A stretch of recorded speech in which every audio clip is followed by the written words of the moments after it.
Welcome to Season 2, Episode 2 of Richmond Entrepreneur, brought to you by Lighthouse Labs. Lighthouse Labs is a startup accelerator right here in your backyard, here in Richmond, Virginia. And they've actually helped 196 founders, not only with equity-free money, but also with growth and mentorship. Today, on Episode 2, we have Stephen Weir, who's the CEO of RCG. I was excited to have Stephen on the podcast. He had an interesting journey, transferring from a nonprofit to opening up his own fractional CFO firm to acquiring a company to where he's the CEO now. Because of his really cool and interesting journey, I thought it'd be a great guest to speak on taking calculated risk, acquiring companies, and just have a different perspective as he's been through a few different life cycles of business. So tune into Episode 2 and enjoy. Are you from Richmond? No, we were a military family in the Navy, and so spent a lot of time in Southern California, San Diego, and then moved to Texas when I was 15. Went to Texas A&M, got a math degree, and then moved to Richmond to work for a large financial services company located in the West End. I wonder. That's where I really grew up professionally. Spent 8.5 years there. That whole time, I was also volunteering at a local nonprofit called Churchill Activities and Tutoring, or CHAT, and they asked me to come on as their executive director. So I did that for about 5 years, and then once I realized I was going to be done with that, I was able to give a lot of notice. So I gave 9 months notice, which gave me a lot of time to think about what I wanted to do next, and sort of formulated a plan to go out on my own, lined up a couple clients, and started on my own in June of 2019. Right before the pandemic, too. Right before the pandemic, which what I a did. good time. I tried really hard for the pandemic to make like kind of lemonade out of lemons. Did a lot of. I committed to becoming an expert on the PPP right when it was coming out, and so in some ways, I actually got to do a little like almost reporting, because I called up some people I knew at banks and some people, and I was looking at some information on the government sort of website as they're updating it, and I was able to produce some like a newscast one time that was like, "This is the latest on the PPP." Oh, that's cool. Because it was a very confusing thing, and I was able to speak with some authority to my network, and that helped. It didn't make me go gangbusters in terms of revenue, but it was nice to have folks to connect with. So it was such a needed service too around that time, because not only you have COVID, you had all this like legislation that was coming through with the PPP, and business owners were just like, "What is going on?" Yep. And they decided the fastest way to get the funds out to the public was through banks, because the government didn't have like the infrastructure to do that. But then all of a sudden you have this intermediary bank that's just trying to become basically as the agents, the arm of the government who's implementing this relief program, and they're trying to make sense of it, and everyone's trying to make sense of it. So no one really knows what's going on. No one really knows what's going on, and also everyone's terrified because there's potentially a disease that's gonna kill grandma. So it was a scary moment, but I was able to kind of use my financial expertise to kind of wade through it for some business owners, which is cool. Well, I feel like that's such an important thing too as an entrepreneur, is becoming or being creative. Yeah. Like I wouldn't consider myself a very creative person. Like if you saw some of my drawings from when I was young, you would be like, this guy is not okay. But I feel like entrepreneurship has literally forced me to like think of outside do I add a service? Do I do this? Do I do that? Where do you think you got the creativity from? Well, the creativity thing is interesting because my wife and I are big fans of, oh man, I cannot remember her name, but there's a sort of a vulnerability expert, Brene Brown. We're big fans of Brene Brown, and she says that a lot of people don't think they're creative, and then when you sort of start to ask why and peel back the layers, it often goes back to being 7, 8, 9 years old and drawing in some sort of art class at school. That's true. And that's why people think they're not creative. And I just said that. Yeah, you literally, you couldn't have teed that up better. And that's not how creativity works. So I mean, creativity is not only drawing, and it's not even only art based. And so when you kind of think about creativity in the sense of, having a business and sort of really just problems coming to you, or engaging problems and figuring out unique solutions, like, a lot more people are creative than I think give themselves credit for. Right. So, you said, where did I get my creativity? Yeah. I have no idea where I got it from, but I know I really enjoy when a problem comes, like thinking hard about it and then figure out the solution and then moving fast to that solution. That's sort of I feel like when I think about my my sort of the times at work where I feel most gratified or most excited is when I have an unexpected problem. Usually it's a client's problem, and I didn't necessarily cause it, but it's a problem for them. Sure. And I'm like, let's solve this, and then we like hammer through it and solve it in 24 hours or whatever. So that's the that's what's I feel like is motivating for me and exciting to get things going. So yeah, and just solving challenges, and then obviously more come.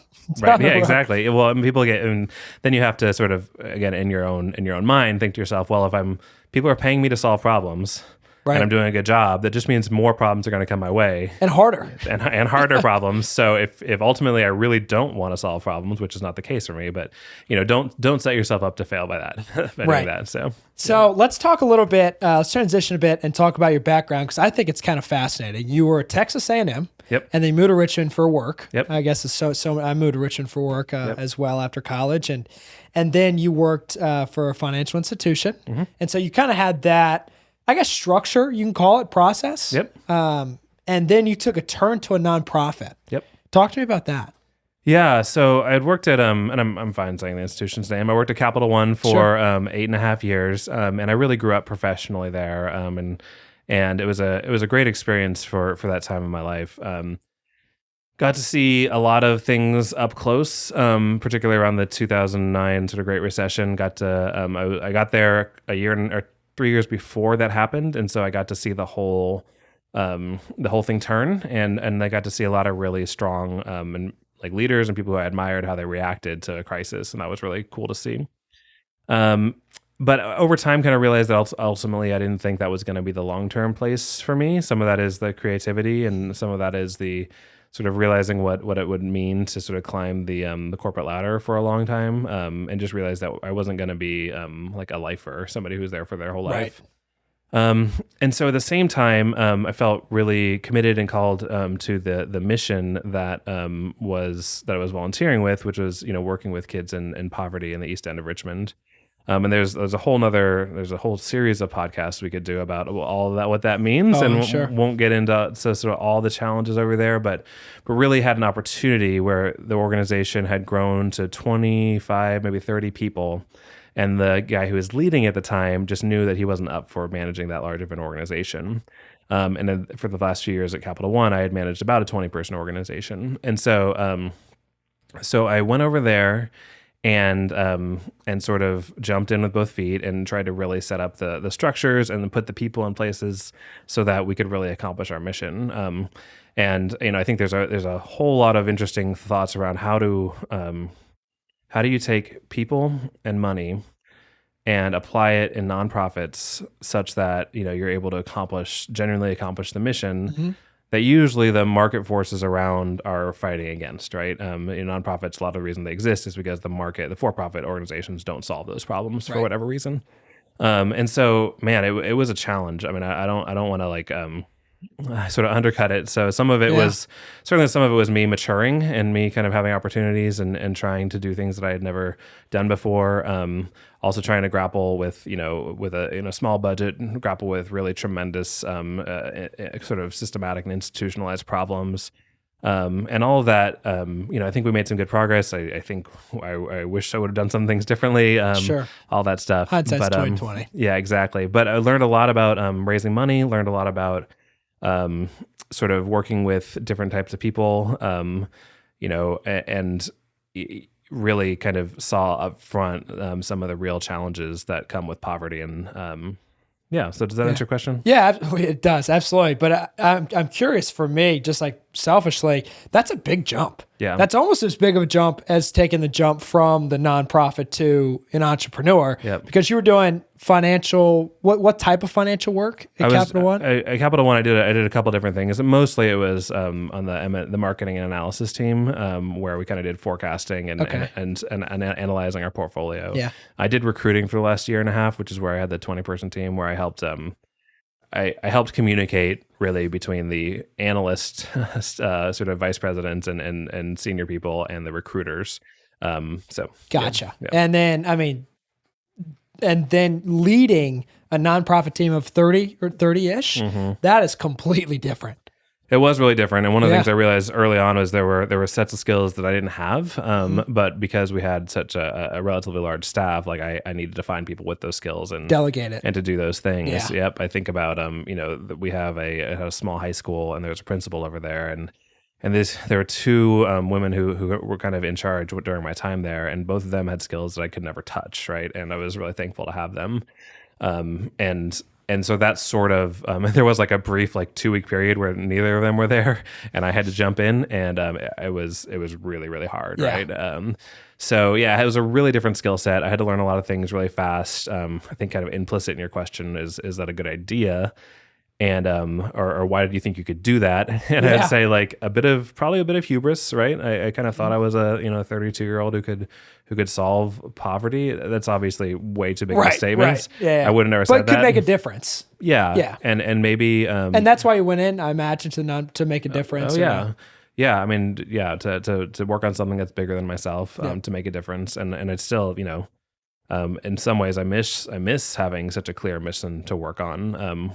As far as being at Capital One, going to chat, right? Yep. And then that was a big, like I said, big leap. And you kind of jumped with both feet. And then I imagine you had to learn a lot of skills at the nonprofit, leading those 30 people that translated into entrepreneurship once you launched the firm.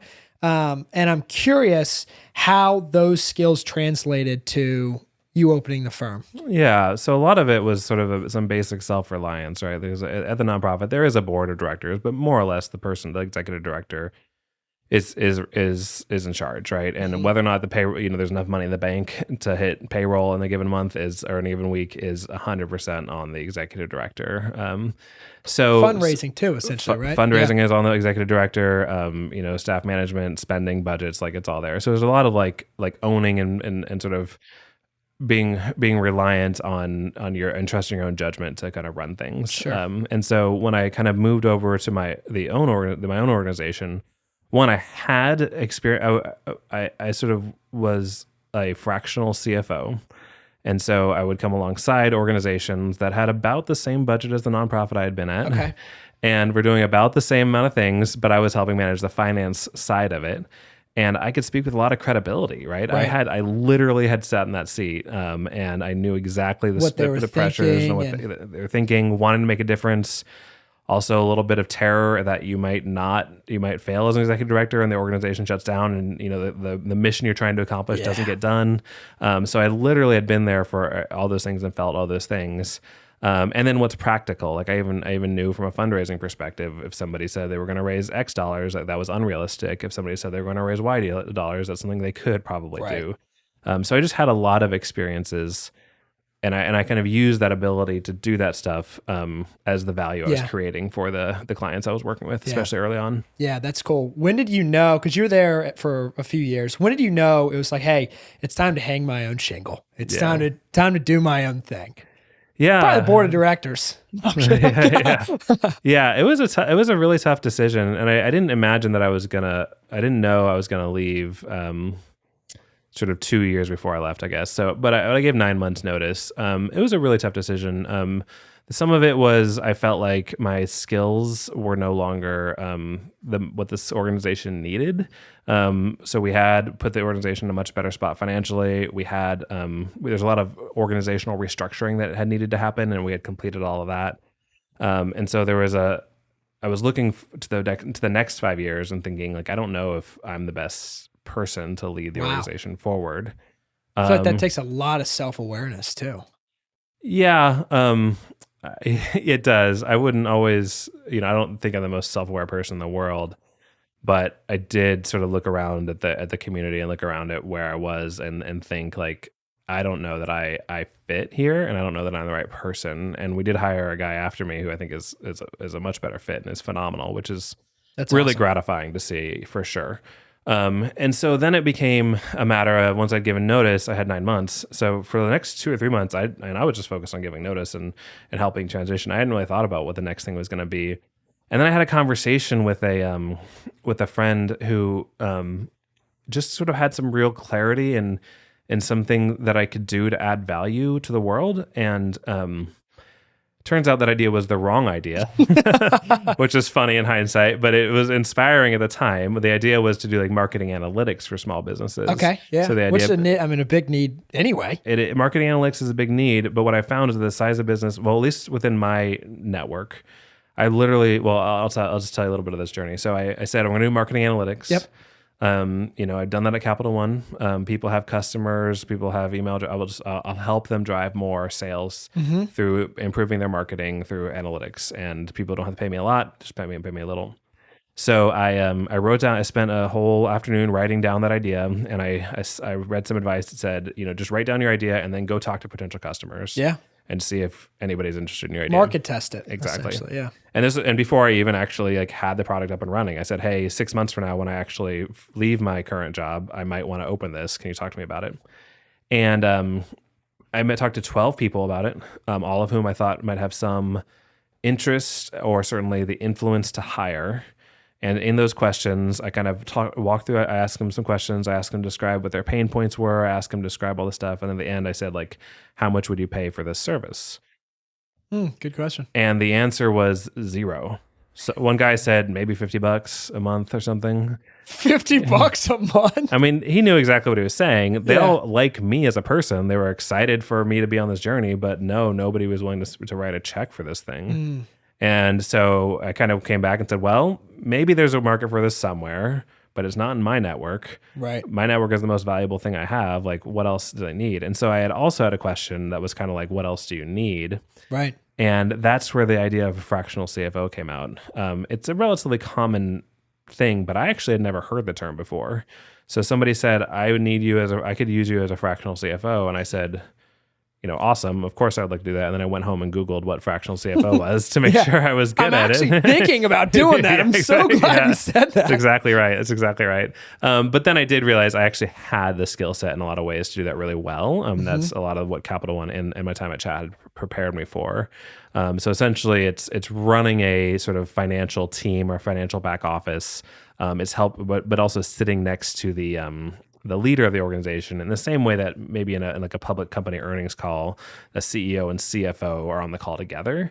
And the CFO will often answer the financial questions. That's sort of the role I tend to play for these small businesses. At least what I was doing at the time, I can sort of help them. The CEO wants to run the business or do the mission or whatever vision and absolutely. And then I'll take your vision, turn it into a spreadsheet, and tell you from expenses and revenues what needs to happen over the next 12 months for you to accomplish what you're trying to do. Which is a big need. It's a huge it's a huge need, and sort of just it helps clarify, because some folks are we got to hire 3 people, and I'm like, well, do you have the revenues to do that? And the answer is these 3 people will help me drive the revenues. Well, then it's, do you have the cash to float you between? And so these kind of questions that people don't necessarily think all their way through, and maybe they're sometimes they're off by an order of magnitude, right? And so you thought it was going to cost you $10,000, but it's going to cost you $100.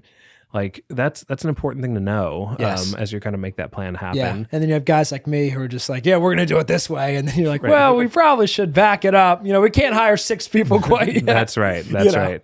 And so we're able to kind of create some clarity. And then we've also found a lot of success. I found a lot of success where organizations needed they had stakeholders, right? Mm-hmm. So if you have investors or private if you equity or something, right? Or on the nonprofit side, you have a board, and often you're applying for grants and they ask you for financials and stuff like that.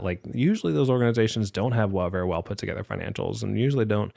Private equity, it's, going into due diligence is a pretty tall order. And folks don't realize it's probably your QuickBooks file where you just kind of sorted expenses probably is not good enough to get you through due diligence. Right. And so kind of helping people get those things together. So those external stakeholders, whoever they are, can have the financial information that they need in order to make judgments about the financial position of the organization. Yeah. I really like how analytical you were before you started it.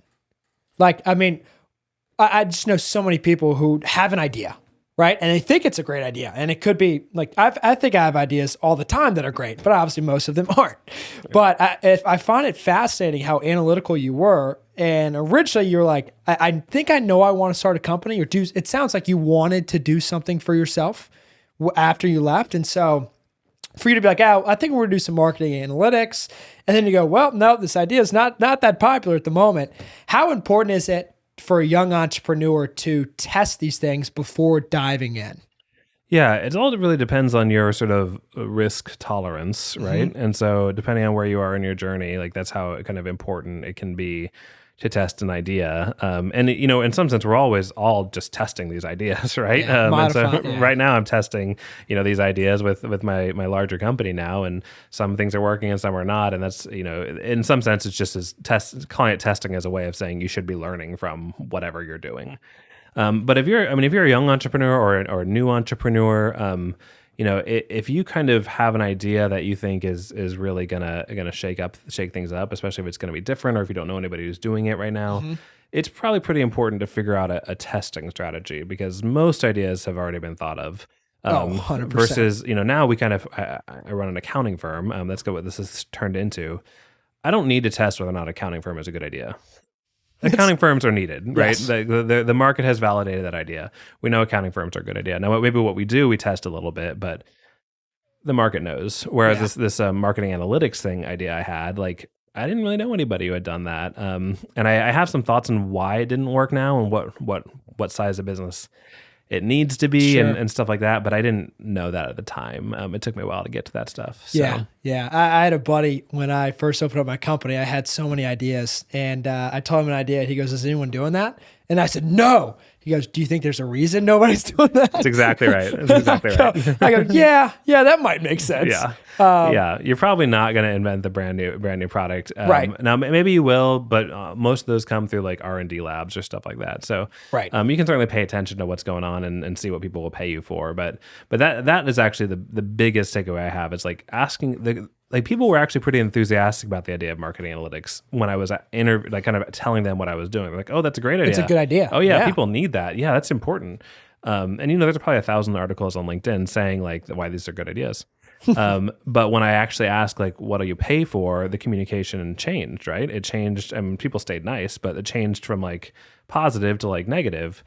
And, I'm not in it for compliments. I need to get paid. And so when I kind of figured out what people were willing to pay for, that really drove what I was doing. So. Gotcha. So let's dig a little bit farther in to the first business, because I want to get into what you're doing now as well. So sure.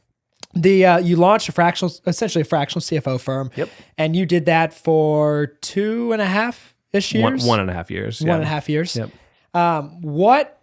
Obviously, you market tested it. You did your due diligence there. Yep. But what was the first few months like? Yeah. Especially when you jump and you have no salary. Yeah. I mean, I was fortunate to be around some entrepreneurial thinking folks who told me that you should do it in a low risk way, which felt a little bit like the opposite of like an antonym to entrepreneurship, right? Yeah. Low risk and entrepreneurship feel like antonyms. But they said, no, it's not. You don't need to go, start raise money to try to build a unicorn company that you're going to sell one day. I always joke, like, you don't need to hold your breath until you become a billionaire. Like, that's not what entrepreneurship is.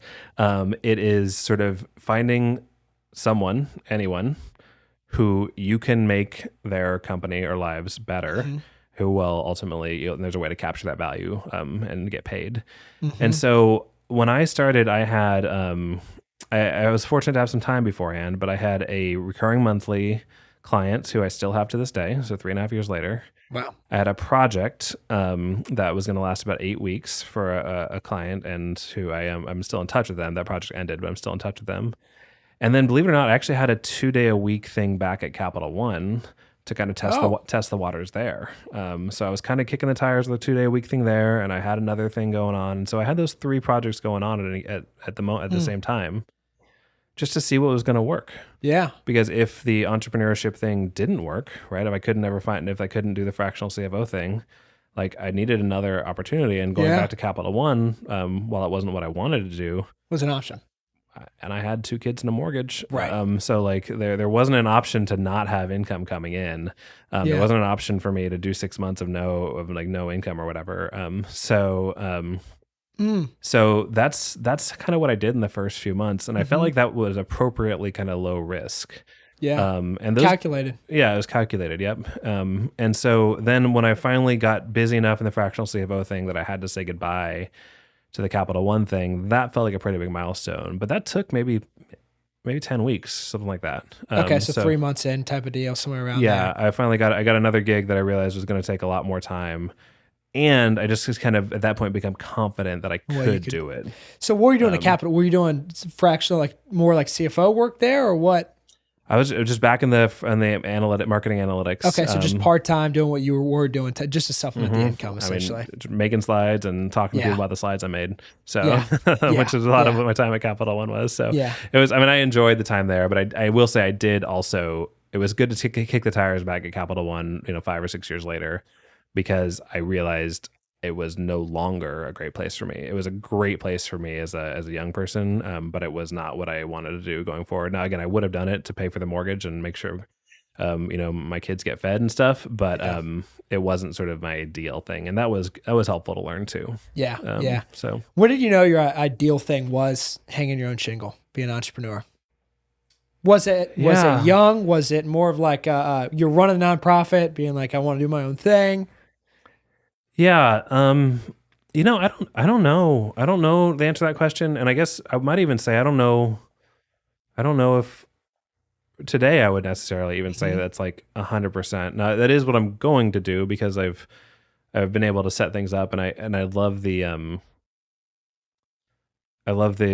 independence that comes with sort of owning your own thing. And I know I said this a few times, but I had 2 kids when I started, and I now have 3 kids. And a mortgage that's more expensive. So there's just a setup, and I want my kids to go to the same school all the way through. Yeah. So in some ways, like, that's all motivated by the fact that if I do my own thing and I'm here in Richmond, I don't have any sort of looming, like, it might be a good idea to move or something like that. It can work out. It's a lot more, I feel like, on your hands. That's right. Right? Like, if how much you're going to make and what you're going to do and what services you're going to offer. And it's a lot more on you, where, maybe you'll get a 6% raise somewhere else. That's right. For sure. I mean, the having an opportunity to sort of own the upside. I also own the downside, to be clear. But having an opportunity to own the upside of owning a business is pretty attractive. So it makes up for all this calculated risk. It does. Well, I mean, taking a kind of flat salary somewhere is a fine way to do life, because it's like the risk isn't there. And there are days where I wish I didn't have the risk. Oh, absolutely. Well, when you're wondering, like, what are we going to make it, or what? Exactly. Exactly. So it sounds like you had a couple clients kind of transition from the nonprofit to the new company. Mm-hmm. When was the first time you were like, this is a win? Was it getting your first client, or was it kind of quitting Capital One? When in your eyes you're like, I'm an entrepreneur, like I won this? Yeah, that's a good question. I think the time when I felt most like, okay, I'm doing it and it's happening is the moment I had more business than I could do by myself, right? And so it kind of came from mostly, honestly, from existing clients asking me to do more and more work for them. And then I was like, okay, I cannot do it on my own. I'm going to have to hire somebody to do it. And I did. And it was great.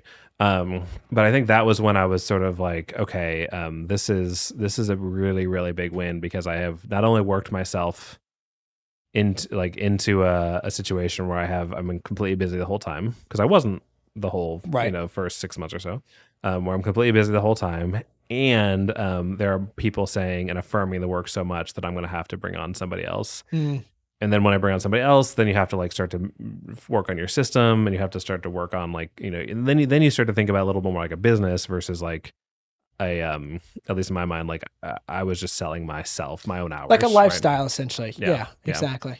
So I was excited to I was very excited when that kind of happened.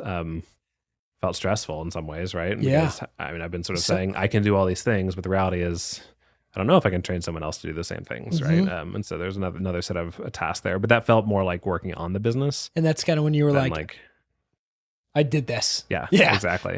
I built something real here, and there's people here.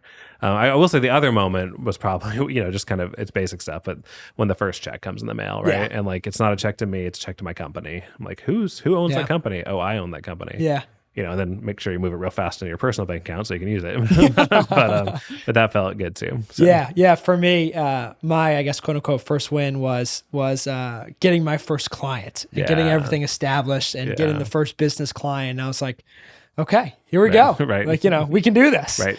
And at least one person wants to do this. Yes. So. I will always be able to say that, whether this ends up working out or not, Stephen, I will always be able to say I had clients. That I had my own company. Yep. I could say I sold to Walt Disney for billions. Right. But right. Yeah. And at the end of it, I used to be a business owner. It wasn't for me. Right. Yeah. I sold it. You don't have to tell them the real story. I sold it for 15 grand, but I sold it. Exactly. Yeah. But yeah. So when did you hire that first employee, that first win? When did you hire that? That was October. So it was about a year, like 15 months later. Okay. I hired, and he was somebody I'd known actually from my time at Chat. And that's actually proved to be a great source of connections for my work there. So I've hired a few people from there. But he came to me and was interested in kind of what I was doing. And he was just a smart guy, and so it wasn't too hard to make the argument. Yeah. And he was up for kind of being being a little bit like experimenting with me. Yeah. And then also the finances worked, so I could afford him. Yeah. So that worked out. That's cool. So before we transition to kind of exactly what you're doing now and with the new company, I'm curious, two things. One, was there ever a time where you took a risk or like where you took the leap of faith of being an entrepreneur and you're like, this risk is too much. I don't know if I'm going to make it type of deal? It sounds like you did really calculate it, but was there a time where you told your wife and you were like, honey, I don't think this is for me? I don't know that I've had that exact conversation or that moment. I always feel that way. Like I always feel like, and part of that I think is a little bit just the human experience of being, insecure and trying to project, confidence when we're not confident and stuff like that. But, I always, wonder if I'm going to make it. I think what helps me is my job, which is, kind of looking at everyone else's finances. And I've told that, I have said this to my wife and I've said this to other folks as well. I say, like, look, I'm talking to a client, like, I see that you're concerned about this, but I know you. I know the business you're in.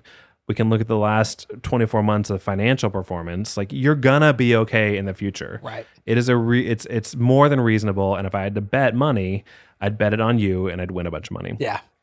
However, turning that lens on myself, it's a much tougher it's really different. And so I try to actually think about myself as a client of myself.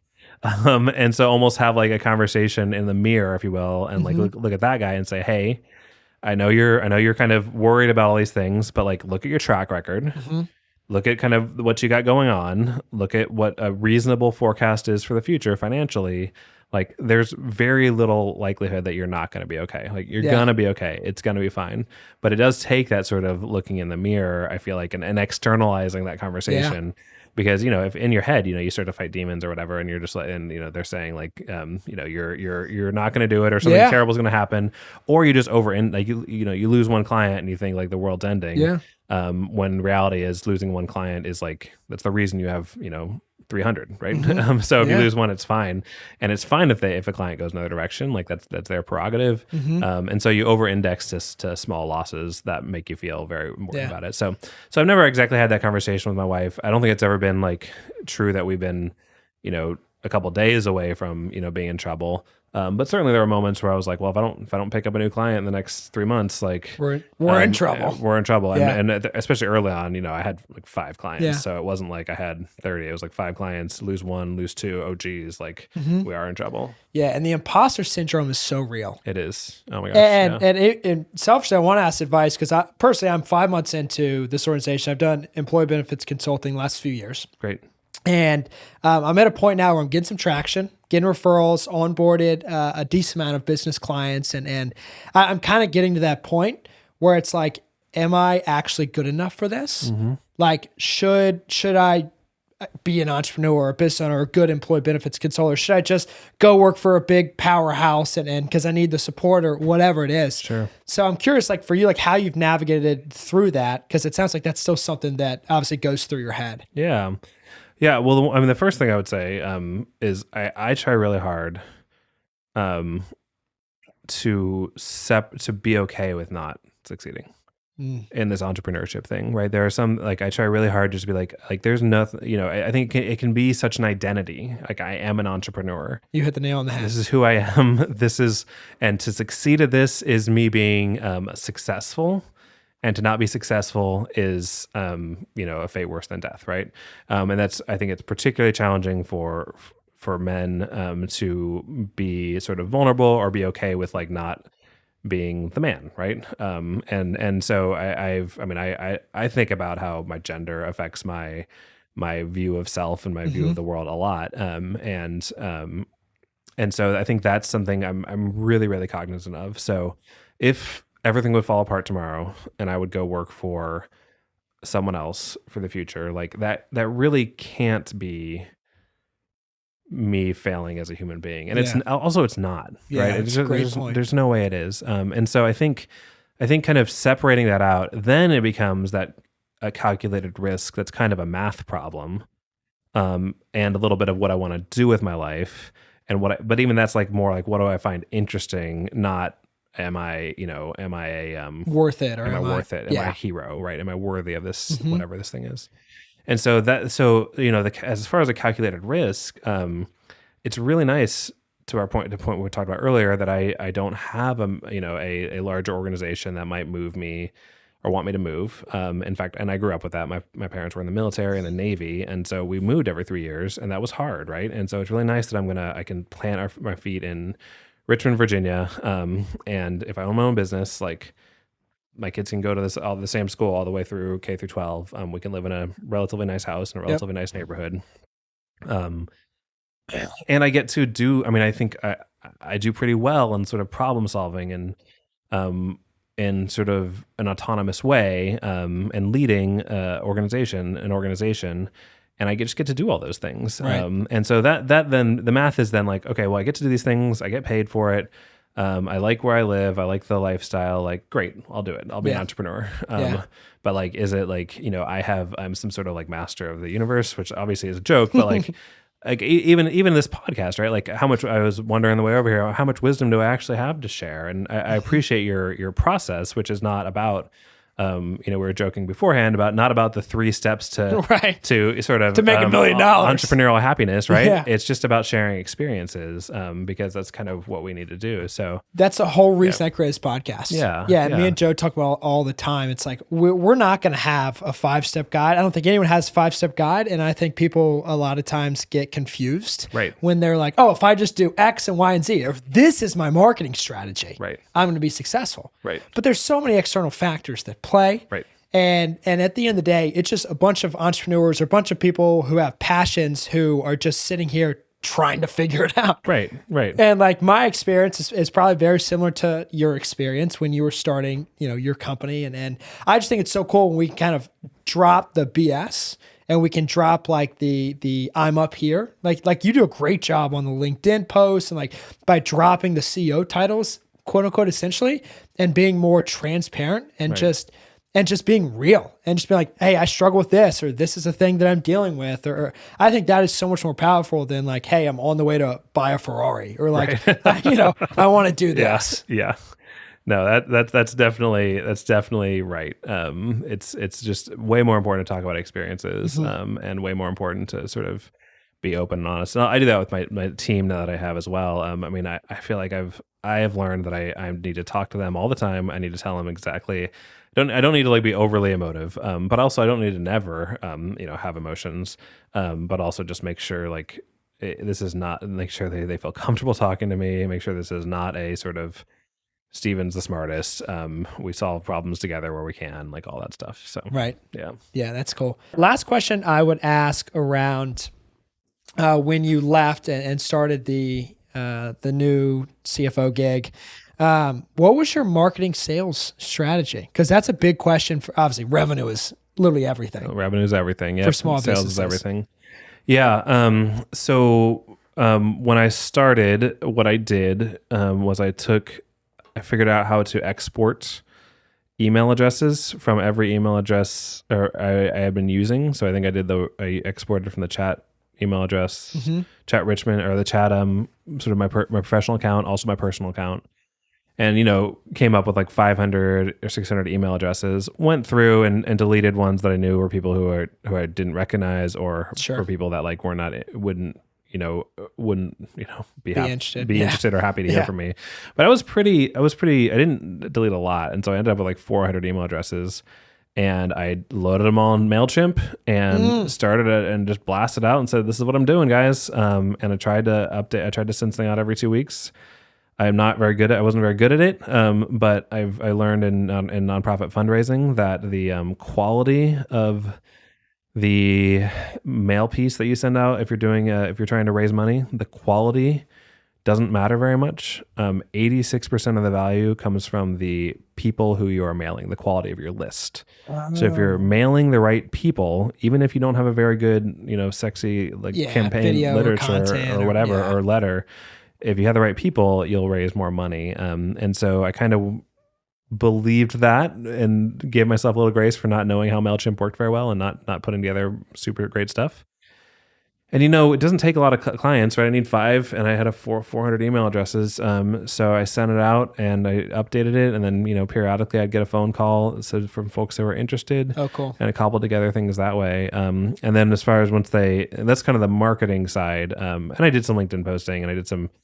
I basically just kind of told everyone that I was doing it, and just to see what would fall out. Because with at least what I'm working with, and it might be similar with your business as well, like, you just want to be top of mind when they have that thought. Yeah. You're not really, I'm not going to force anybody who's not thinking about fractional CFOs to like hire a fractional CFO. No one's going to do that.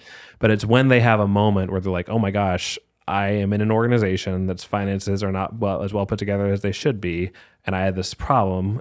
Then you just need to be the person they think of. Who do they call? Yep. And then once you're the person they think of, the sale is pretty easy. The other side of that, for recurring revenue businesses, and this is why recurring revenue is magic, is once they were signed up, then it's just a matter of doing a good job, and then you keep it, right? Versus one-time revenue, like building a house or something, where you get them signed up and you sell it, and then you build a good house, which is great, but like that's the end of it, right? So we have to make sure we do a good job, but doing a good job is a lot easier than finding a new client and getting them set up. So yeah, I feel like it is a lot, because we have very similar businesses where a lot of it is recurring. Obviously, sometimes I do one-off projects, as I imagine you do too, but for the most part, it is reoccurring revenue. And I feel like the strategies are so much different, marketing, sales, if you're doing reoccurring versus if you're doing like a product or, like you said, a house or whatever. Because in the B2B side of reoccurring, like my sole focus is to do a great job with my clients, be on the cutting edge of like what's going on with benefits consulting, do a great job. And then just like I said, referrals are kind of king in our business, whereas maybe TikTok, as you're talking about, is king for a product. Right. But I think it's cool. Yeah. Professional services, what I've found at least, it's like a lot of it is referrals, relationships, and then I am big on the content as well. So just being top of mind. So when a CEO or an HR director goes, hey, we're having issues, then. That's right. Yeah. That's exactly right. Yeah. So let's transition a little bit. I'm curious what you have going on now, because it sounds like, or sounded by following you from afar, it was a little bit of a process, and then you got it all worked out. And then obviously you're adding some more services. So talk to me about what you have going on now. Sure. Well, just to kind of, I won't tell the whole story, but just to kind of keep it linear, I did my own thing, hired a guy, and then about 6 months after I hired him, I ended up merging with a small accounting firm, but it was by small, it was 5 or 6 times as big as me. But so we went from 2 employees to working with a partner and having about 12 employees overnight. That went well, and the partner, who was always a couple of decades older than me, wanted to kind of take a step back, and so I bought him out in October of last year, and so I've been kind of running the thing since then. So we are RCG. Those are 3 letters, but they don't actually stand for anything anymore. But accounting firms, that's not what matters. So we're not. I've thought about doing a rebrand. That might happen one day, but it's not happening today, and certainly isn't on the priority list right now. So, but we are RCG, and we do. Our main thing we do is outsource finance departments as a whole for small and medium-sized businesses. And so, we can take on your bookkeeping, your accounting, your kind of forward-looking budgeting and forecasting. We can do your bill pay. We can do payroll. And we can do tax. Gotcha. And so that's sort of our ideal thing. And you can kind of choose a la carte, honestly, from those things. We certainly would love to do more services rather than less. But often we have folks who come on, usually for bookkeeping. And then eventually they'll want to add in, bill pay, and then they'll start to want to do some budgeting and forecasting work. And then they'll want me to come to a meeting with an investor. And then all of a sudden, we're really their whole outsourced. CFO. We're really the whole outsourced finance department. So, it feels like a good fit for the clients that it's a good fit for, and so we like doing the work. We're pretty committed to having clients that fit us well, and honestly just people we like working with, because I want the work environment to be a nice work environment. So we are always looking for new clients, of course. Also in a space right now, we're always looking for new people. So if anybody out there was an accountant or knows an accountant who wants to come work with us, that'd be fantastic. Yeah. And so, I feel really lucky. It's very stressful in a lot of ways. And it's funny that my job has changed, from, fractional CFO work and then sales work. And more recently, a lot of my job is resource allocation work. Right. Yeah. And so, we have 10 people. What's the best use of time for those 10 people? And then of course, how do we add more resources by hiring?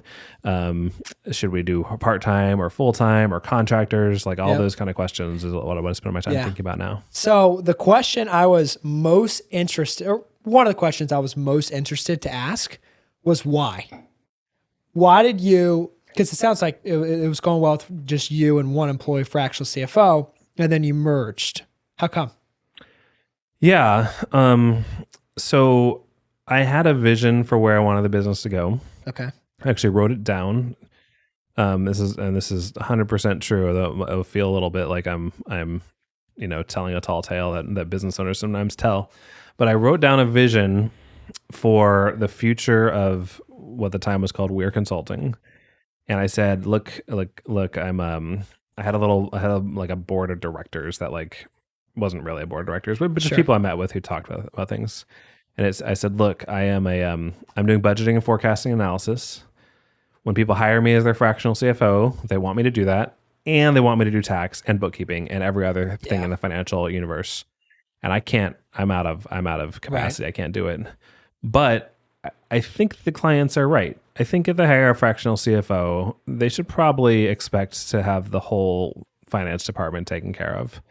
And I can't keep having conversations with clients where they say, you're our fractional CFO, help us with this financial stuff. And I say, well, I'm not actually that type of, I don't do that financial stuff. I don't do your accounting, I don't do your tax, I don't do your bookkeeping, but you should still, pay me a lot of money. So it just, the product wasn't quite fitting the market. And so I had this vision to have a space where we did tax, where we did bookkeeping, where we did accounting work, where we did, and then we did the fractional CFO work. And so I also was friendly with this other firm, which I wouldn't have done this if I didn't have a firm I was friendly with. I wasn't really looking. And the guy asked me, hey, would you want to join us? We do bookkeeping and tax, but we don't actually have what they call advisory services. And it sounds like that's the only thing you're doing. So it's a good match, essentially. And it was a great match. And so I said, well, I wasn't expecting you to make this offer. I had known him for a while, so it was a guy I knew I could trust, and I had worked with a number of his people before, so that was all good. And so I said, well, let's try it. And we got some advice, talk about calculated risk again. Yeah. The advice that we got which was good advice, which was do not merge legally. Don't write up a contract, whatever. Just start working together. Just sit in the same building and work together. Even if it means you bill, there's two different billing systems going on and one thing. Yeah. Sit in the same building and work together and see if you like each other after 6 months, because you might not. And if you merge yourselves together legally, it is going to be a disaster to unmerge yourself. If it doesn't work. And so that's great advice. It was fantastic advice. And so what we did is I publicly said I was merging, and we told all the employees we were merging. And if they ask, we told them exactly what was happening. Yeah, of course. We weren't hiding anything. But, and then my company just stopped billing my clients, and his company just started billing those same clients. And I told them we were merging. And so, but then all the money just kind of everything just flowed through his company. And I just got paid a W-2 salary for a year and a half while we kind of worked out whether or not it was going to work. And so, 6 months in, there were some things that were really hard and we wondered if it was going to happen. And then 12 months in, there were some things that were hard as well. And then all of a sudden we kind of were like, well, maybe it's time for me to buy this. And it was like, what does that even mean? And so we had to work through that for a while. So we never actually merged our companies. In the end, my company legally just bought his company. Oh. Or bought the assets from his company. Right. But it was we always had the option to sort of like back out if we needed to. Gotcha. Which was super helpful. I feel like that's a whole new set of challenges. Being a startup, being an entrepreneur, challenges. Right? There's a set of challenges, but merging and potentially acquiring, how are the challenges different? Yeah, so the challenges of working in the early stage, you're the performer, right? Mm-hmm. So not only are you leading a business, you could argue you're leading the business with 10 to 20% of your time, but 80 to 90% of the time you're doing the work, and that's great. That's how it should work. And you can charge the prices, and there's the prices you want and all that stuff, and there's a lot of freedom in that. When you have a larger organization or you're buying, when you're buying an organization, first you have the value of the organization you're buying. What's it worth to you? And particularly in small businesses, there's not like a market where you can like always go out and see exactly what it is. So what's it worth to you in terms of, and you have to like do that in terms of cash flow. Like it might be worth, I might say it's worth $1 billion to me, but I don't have $1 billion. And so, wait, what? Yeah, exactly. Yeah, I don't know if you guys were wondering. We only record billionaires. So. right. And so what's it worth to me? What's it worth to them? Is there a space in which what it's worth to them and what it's worth to me are aligned enough that we can make the purchase happen? And then, actually there's a bunch of like legal things you have to do and the communication with clients you have to do, but that's just sort of change management stuff. Mm-hmm. But then now that I'm leading the organization, like what I used to do was think about, getting new clients and spreadsheets. Now I still do getting new clients and spreadsheets, but like the work just kind of comes to us. We don't have a lot of outbound marketing and we still get a lot of work coming to us. And as that work comes to us, it's about assigning resources. I'm assigning people to the work that best matches up with their skill sets and making sure I have the people with the right skill sets on the team such that we can satisfy the clients. Yeah. And then the questions like, how do we hold a bar for quality? That's right now. I think our work is really high quality, but I think it's basically because, the people who we have working for us have a lot of integrity and care about that. But as we get bigger, like you got to have a written bar for quality. You can't just rely on stuff. But when I'm smaller, and even when I'm our size right now, like we can just kind of rely on the fact that we have good people. Yeah, that's two different mindsets, I feel like, too, because obviously I'm a lot in the business as well, but being in the business versus on the business, and in having majority time spent being on the business, it's a different muscle. Right. It is. It's a completely different. Yeah, it's a completely different muscle. And even, you hear leaders will talk about, you got to have your mission, vision, values, and stuff like that. Like that made no sense when I was just by myself. Right. Right now, I feel like there's a pretty big hole in that I don't have a strong mission for the organization, and so I'm like thinking about that. But I know it's going to take a year for me to figure it out and all that stuff. But I understand why values and mission and vision matter for the organization, even at the size it's at, which is like, depending how you count, 10 or 15 people. Because they got people, folks coming in and joining us, and they're like, what do you, it's a little bit like, what do you stand for? What matters here? And I don't have an answer. Yeah. At least I don't have a written answer. It's like, you feel it. And like, that's not good enough. Yeah. So. Just come aboard. You'll see. Right, You'll exactly. see the way the boat rocks. Yeah, exactly. Yeah. Like that's totally unfair to have folks. Have you read Traction? I have. Yeah. Yeah. Yeah. So EOS, I feel like everywhere I look, folks are taking on EOS. Same here. Yeah. I think it's really powerful. I like it. We talked earlier about there's no like 3-step model. And actually I thought of EOS when I said that. But I like EOS because it's like, it's hard, honestly, because nothing about EOS is easy to implement. Right. But I've seen folks really succeed with it. And my experience with my partner, we self-implemented it, and we therefore kind of only implemented like 2 of the kind of 5 things. We had a weekly level 10 meeting. If you don't know the EOS jargon, it's a weekly 90-minute meeting, and we did rocks. And I felt just doing those 2 things was actually very valuable. Like, and awesome. In some ways really helped. But I do think doing all 5 or 8 or 10 things, however many things there are, would have been valuable as well. And I've seen the folks who are the most success usually hire an implementer. that implementer can say things that you as the business owner can't quite say, which is really nice. Yeah, in the right tone. They can say it in the right tone, and also they say it to you too. At least that's what I've heard from folks. They'll tell business owners, like, you say you want to get out of the business, get the heck out of the business. But you're not doing that. You say, for me, it's like, well, I really like my clients, and I really like some of the spreadsheet work I do, and they're like, it's fine if you go meet with the clients, but get out of the spreadsheet, Stephen. Okay. Yeah. Okay. Fine. Right. What do you say is the hardest part of your job now, your day to day? It's all about finding and allocating people correctly. So if I had, and we have a good team, and I'm like, if I could point to all of them in many ways and say, if I could replicate you 10 times, like I could go out and do this, but you can't do that. We'd be a $50 million firm. Yeah, exactly. Yeah. So it's finding good folks, and then it's also taking that next. There's a broader kind of taking that next step forward. So right now, for example, I manage everyone, and that's not sustainable. It's not, you're not giving enough attention to a lot of folks in some cases. So, and then, we talk about mission, vision, values. Like there's this like next level that we need to get to. And I'd love to have a high quality, like management level person join, but those folks are hard to find. Right. Or I'd love to kind of get our mission, vision, values. And then, when somebody submits their 2 weeks notice, which, it's their prerogative. Sure. Right now, it just is it's a like allocation exercise. It's like a fire. Yeah, exactly. Yeah. And I'm pretty good in fires, but it does mean the progress on the other things stops when that happens. So well, that's awesome. Well, Stephen, thank you so much for being here. First of all, nice to officially meet you in person. I guess first time, and also I think listeners are going to get a lot of value out of some things you said.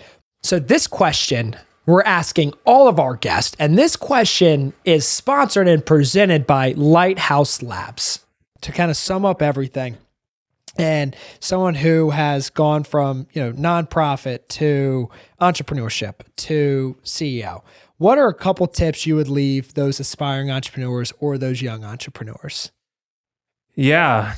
I mean, I know I said it already at one point, but I think separating your identity from your work, even as an entrepreneur, I struggle with that. Of course. Personally, yeah. We all do. And it's hard. I mean, we spend over half our time, waking hours doing that, but I think not even like separating. Like, I don't know there's a full separation that's going to happen, but like noticing that that the way we're all kind of wired to think is to have those things tied together, is just an important thing to notice, because there will be moments of failure.